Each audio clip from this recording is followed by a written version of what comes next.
سکتا. تو اگر آج ہمارے جاوید اختر صاحب ایسی کوئی عقلی دلیل اور لاجیکل ایویڈنس دیں خدا کے نہ ہونے پر جو ڈیفینٹ بھی ہو, تو میں یہ اعلان کرتا ہوں کہ یقیناً میں اس ایویڈنس کو قبول کروں گا اور اس پر غور کروں گا. لیکن ساتھ میں یہ بھی اعلان کر دیتا ہوں پریڈکشن کے طور پر کہ ایسا کوئی ڈیفینٹ آرگیومنٹ کوئی نہیں پیش کر سکتا. دلیل ہم دیں گے اور ڈیفینیٹو دلیل دیں گے, لاجیکل دلیل دیں گے, ایسی دلیل دیں گے جو انٹائر ایتھیسٹک ورلڈ اسے ریفیوٹ نہیں کر سکتی. چلیں اب ہم ایک ایگزامپل سوچتے ہیں, ایک سینیریو, سمپل سینیریو, تمام آڈینس سے گزارش ہے, ہم اور آپ ایک آئسولیٹڈ آئیلینڈ پر ہیں, ایسا آئیلینڈ جہاں پہ ہم سے پہلے کوئی کبھی نہیں گیا. چلتے چلتے آپ کے سامنے اچانک آپ نے دیکھا ایک پنک کلر کی بال پڑی ہوئی ہے. سب سے پہلا سوال آپ کے ذہن میں کیا آئے گا کہ یہ بال یہاں کیوں آئی, کیسے آئی, یہ پنک کلر کی ہی کیوں ہے, کوئی اور کلر بھی ہو سکتا تھا, یہ اسی شیپ میں کیوں ہے, کوئی اور شیپ بھی ہو سکتا تھا. نیچرلی آپ اس طرف پہنچیں گے کہ کوئی نہ کوئی ہے جس نے ان اسپیسیفک پراپرٹیز کے ساتھ اس بال کو بنایا ہے اور یہاں پہ رکھا ہے. چونکہ آپ جانتے ہیں کہ یہ جو بال ہے اس کا ایگزسٹ کرنا ضروری نہیں ہے, یہ ایگزسٹ کر بھی سکتی تھی, نہیں بھی کر سکتی تھی, اور ایگزسٹ کرنا ہی تھا تو کسی اور فارم میں کرتی, کسی اور کلر میں کرتی. اب آپ اس بال کو ایکسپینڈ کرتے چلے جائیں, ایکسپینڈ کرتے چلے جائیں, ایکسپینڈ کرتے چلے جائیں, یہاں تک کہ یہ بال یونیورس کے سائز کی ہو جائے. بتائیے کہ کیا سائز کے بڑھ جانے سے سوال بدل جائے گا؟ ہرگز نہیں بدلے گا. ابھی بھی سوال رہے گا یہ یونیورس کہاں سے آیا, ان اسپیسیفک پراپرٹیز کے ساتھ کہاں سے آیا, کیوں آیا, کس نے بنایا, یہ سوال اس وقت بھی ویلڈ رہے گا. لیکن یہ سوال اگر ہم جناب جاوید اختر صاحب سے کریں تو چونکہ ان کا ورلڈ ویو ایتھیسٹک ہے, اور صرف ان کا نہیں, مطلب جتنے بھی ایتھیسٹ ہیں اور ایتھیسٹک ورلڈ ویو کو رکھنے والے سے اگر آپ یہ سوال کریں کہ یہ یونیورس کہاں سے آیا, تو ان کا جواب یا تو آرگیومنٹ فرام اگنورینس ہوگا یا ڈوگمیٹک ہوگا.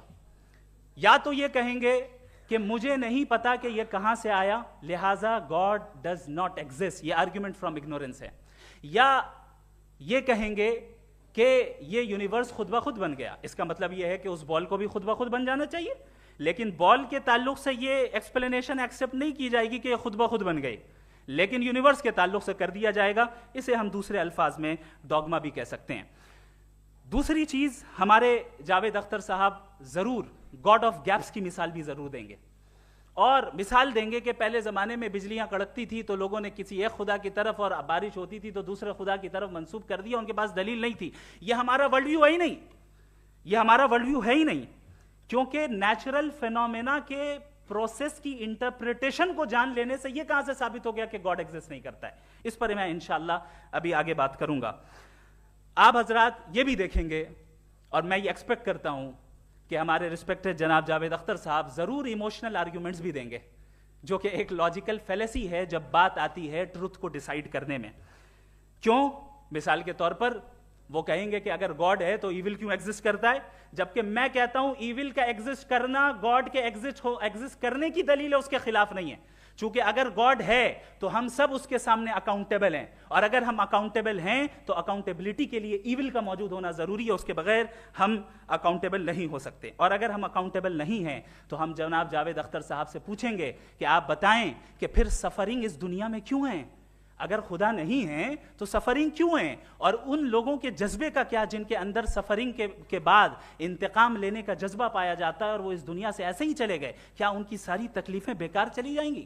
اب آ جائیں اسی ایگزامپل کی طرف کہ بال, مجھ سے اگر کوئی پوچھے اس بال کو کس نے بنایا اور یا اس ایکسپینڈڈ بال کو کس نے بنایا, میں کہوں گا کہ چونکہ یہ یونیورس اور اس یونیورس کی تمام چیزیں کانٹینجنٹ ہیں. کانٹینجنٹ ہونے کا مطلب یہ ہوتا ہے کہ جو اپنے ایگزسٹنس پہ کسی کے اوپر ڈیپینڈ کرتی ہو, تو ظاہر ہے یہ یونیورس کانٹینجنٹ ہے. اور اگر کوئی چیز کانٹینجنٹ نہیں ہے تو میں ریکویسٹ کروں گا کہ مجھے دکھا دیں کہ کون سی چیز یونیورس میں کانٹینجنٹ نہیں ہے, ہم بھی ذرا غور کر لیں اور ہم بھی دیکھ لیں.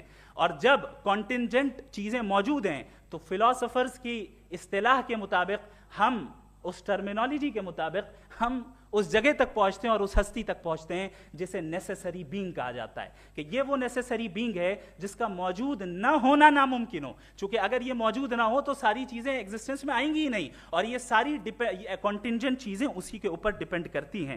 اب اگر آپ یہ سوال کرتے ہیں کہ پھر اس ہستی کو کس نے بنایا، پھر اس کا کاز کیا ہے، پھر اس کا کاز کیا ہے، پھر اس کا کاز کیا ہے، اور اینڈلیسلی چلے جائیں، اسے ہم کہتے ہیں انفینٹ ریگریس آف کازز، جو کہ لاجیکل فیلیسی ہے۔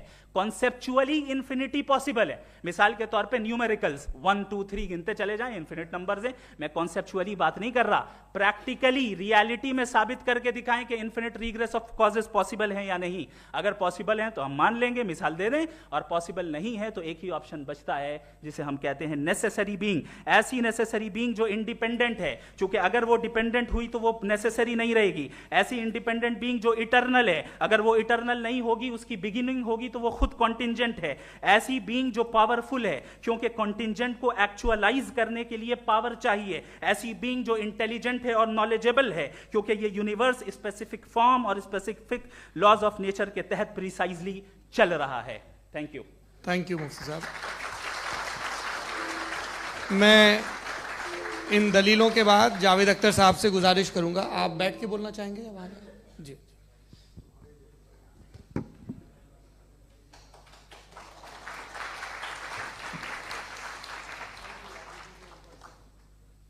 پہلے تو میں مفتی صاحب کو ایک اچھی خبر دینا چاہوں گا کہ میری نالج سائنس کے بارے میں بڑی معمولی ہے، تو آپ فکر نہ کریں اس کی، لیکن کچھ کامن سینس ہے مجھ میں۔ دیکھیے، یہ خدا کا تصور کوئی نیا تصور نہیں ہے۔